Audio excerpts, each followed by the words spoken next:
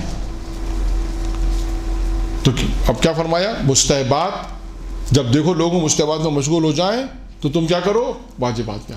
اب اس کی اور بھی مثالیں, میں نے 1-2 مثالیں دی, ممکن ہے اور بھی کچھ مثالیں ہوں جو معاشرے میں ہوں گی. تو اسی طرح واجب سب سے پہلے ادائیگی انسان کی واجبات.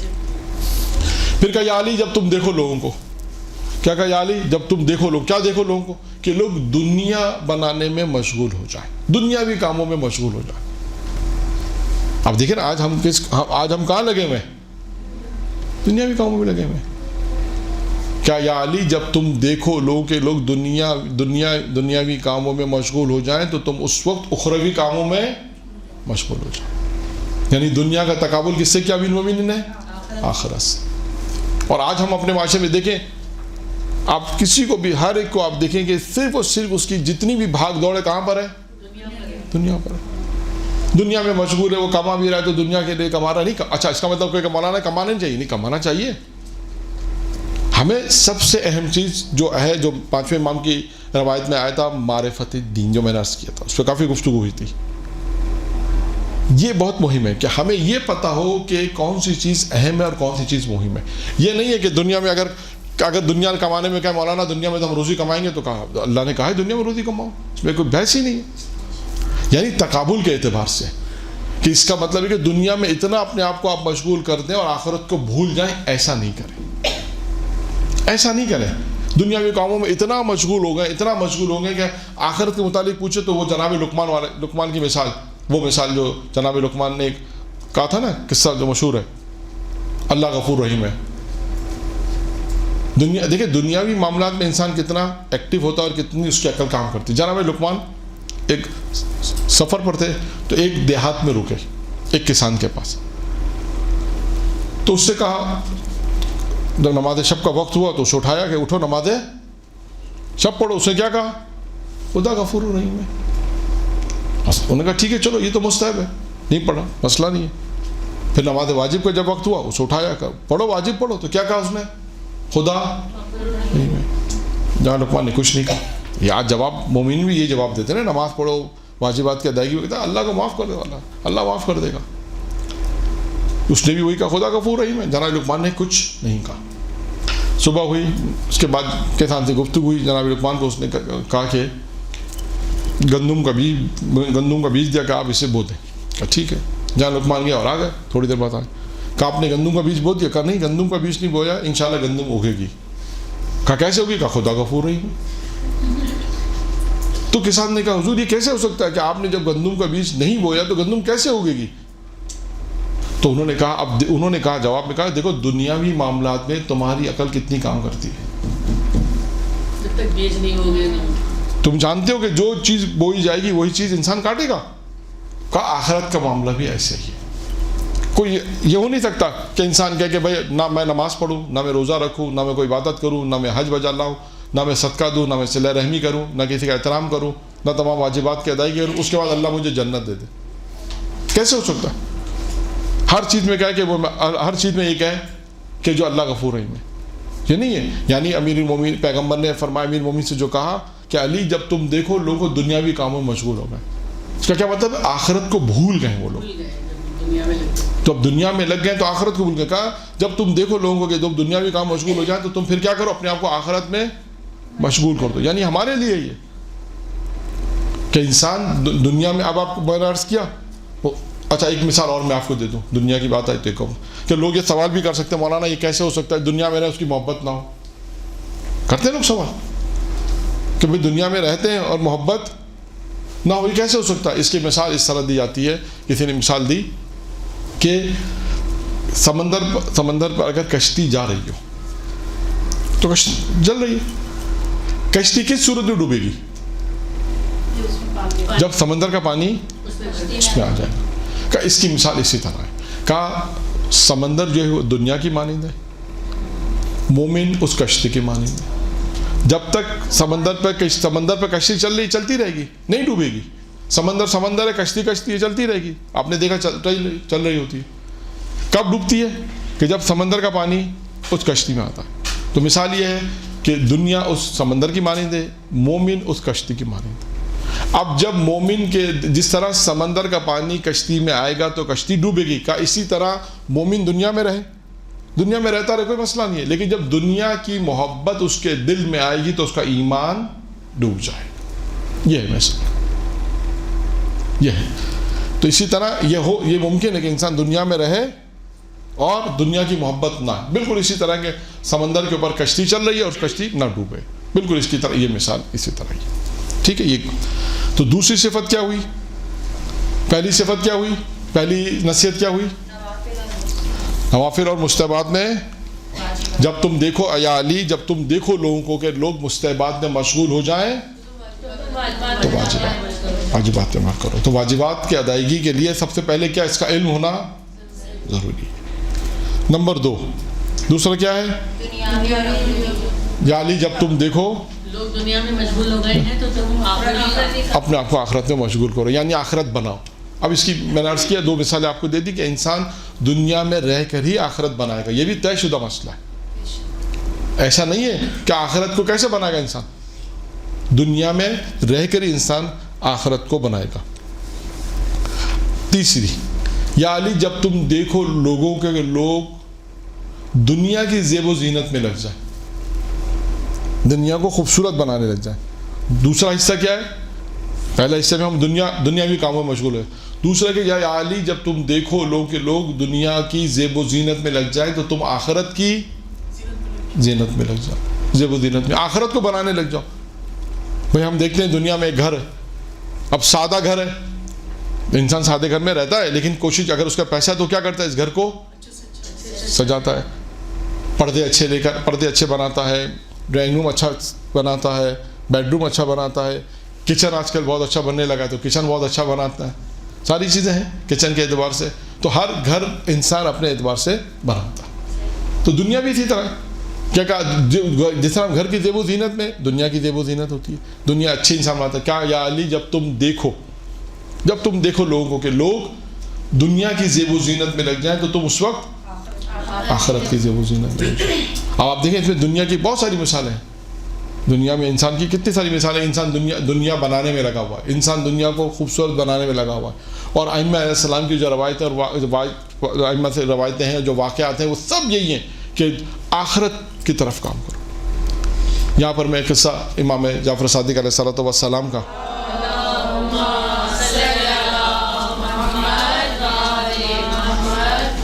کہ ایک شخص تھا جو امام کی خدمت میں آتا تھا. مدینے آتا تھا پہلے, اس کے بعد پھر مکہ جاتا تھا. مدینے آتا تھا زیارت کے لیے, امام کی زیارت پر آتا تھا, زیارت کر کے اس کے بعد وہ مکہ جاتا تھا حج کے لیے. اور کبھی ایسا کرتا تھا کہ وہ یعنی امام کے اس کا جب بھی حج کے لیے آتا تھا امام کی خدمت جاتا تھا.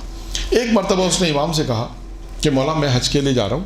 امام کی خدمت میں آیا اور کہا مولا میں حج کے لیے جا رہا ہوں, یہ 10,000 دینار ہے, یہ 10,000 دینار ہے, اس میں آپ میرے لیے گھر خرید لیں. آپ دیکھیے گا بہت سے واقعات آتے ہیں گھر کے, کہ گھر خریدنے کی انسان چاہتا ہے کہ گھر اچھا ہو, اس کیا ہو. تو اس نے بھی کہا کہ مولا آپ میرے لیے گھر خرید لیں, اور یہ 10,000 دینار دے کر امام کو دیا, اور اس کے بعد وہ حج پہ چلا گیا. جب حج سے واپس آیا, میرا امام کی خدمت پہنچا, تو وہ امام سے اس نے سوال کیا, مولا میں آپ کو 10,000 دینار میں نے آپ کو دیے تھے اس لیے تاکہ آپ میرے لیے گھر خریدے. امام نے کہا, امام نے ایک سند دی اسے, ایک سند اسے دی اور کہا کہ ہم نے تمہارے لیے گھر خرید لیا. لیکن کیا کہا, اس دنیا میں نہیں خریدا, ہم نے تمہارے لیے آخرت میں گھر خریدا.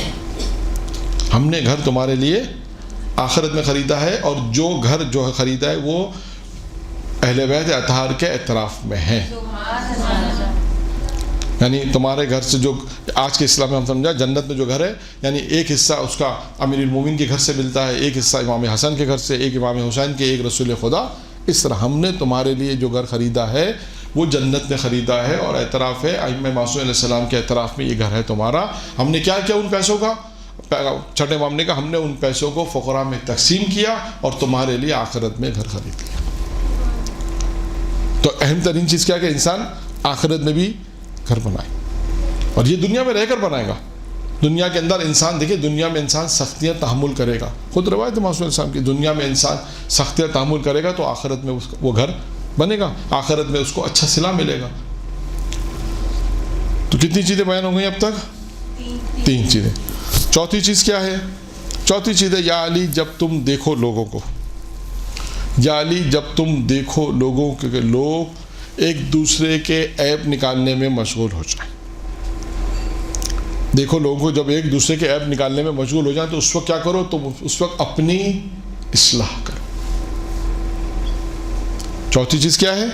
یا علی جب تم دیکھو دوسروں کو, یا علی جب تم لوگوں کو دیکھو کہ لوگ ایک دوسرے کے عیب نکالنے میں مشغول ہو جائیں, ایک دوسرے کی یعنی ہم کہیں عیب نکالنے برائیوں میں مشغول ہو جائیں, تو تم اپنے نفس کی اصلاح میں لگ جاؤ.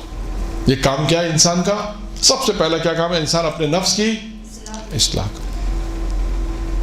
انسان اپنے نفس کی اصلاح کرے. یعنی جب پیغمبر نے فرمایا علی جب تم دیکھ رہے ہو لوگوں کہ لوگوں کا کیا کام ہے, جب تم لوگوں کو دیکھ رہے ہو کہ لوگ ایک دوسرے کے برائیوں میں عیب نکالنے میں مشغول ہو جائیں. آج معاشرے میں کیا ہے, فرصت ملنی چاہیے, بس تھوڑی سی فرصت مل جائے, جا دو, چاہے مرد ہو عورت ہو, فرق نہیں پڑتا, جا بھی ہو جائے. تو اس میں کیا کام کرتے ہیں ایک دوسرے کے, جبکہ روایت میں کیا آیا, پیغمبر کی ایک روایت ہے.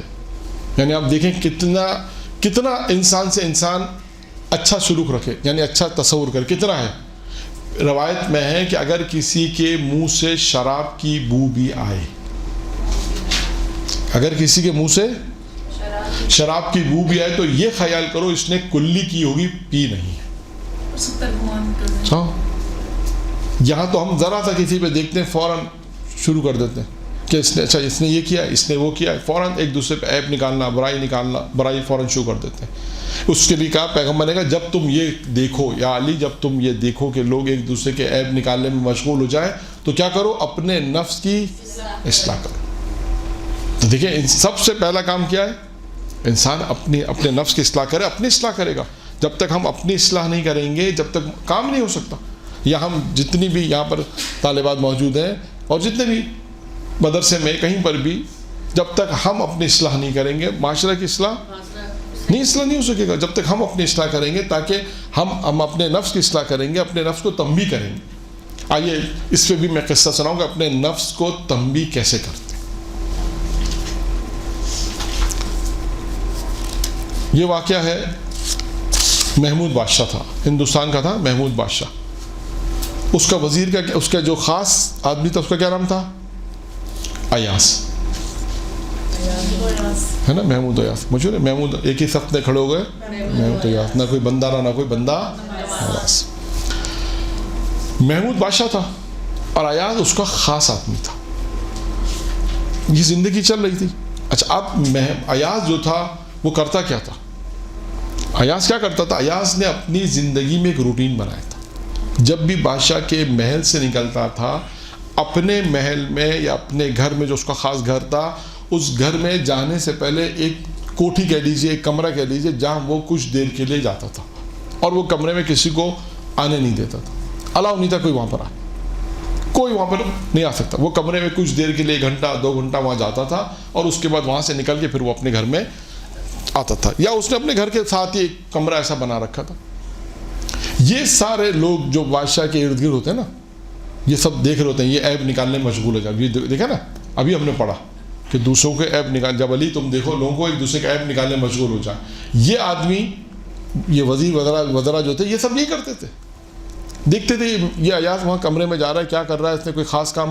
اور تو بادشاہ کے, آج کے اسلام میں کہیں بادشاہ کے کان بھر دیے. کیا بھرے بادشاہ کے کان؟